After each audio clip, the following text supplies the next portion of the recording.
ఆ రోజుల్లో ఎలాగుందో ఈ రోజుల్లో కూడా అలా ఉంది.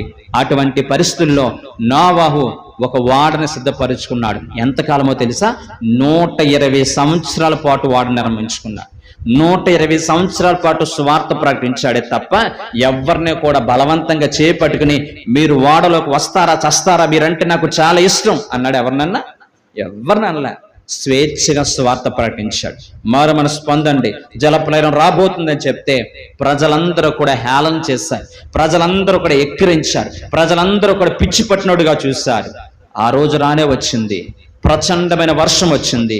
నోవహు తలుపుతీ, నోవహు తలుపుతీ అన్నారు. కానీ అప్పటికే తలుపు మూయబడింది.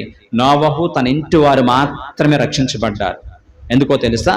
అతడు కలిగి ఉన్నటువంటి విశ్వాసము, దేవుని పట్ల అతను కలిగి ఉన్న భయభక్తులు, దేవుని పట్ల అతను కలిగి ఉన్న విధేయతను బట్టి తన కుటుంబం నిమిత్తమే వాడిని సిద్ధపరుచుకున్నాడు. దేవుని రాకడ బహు సమీపంలో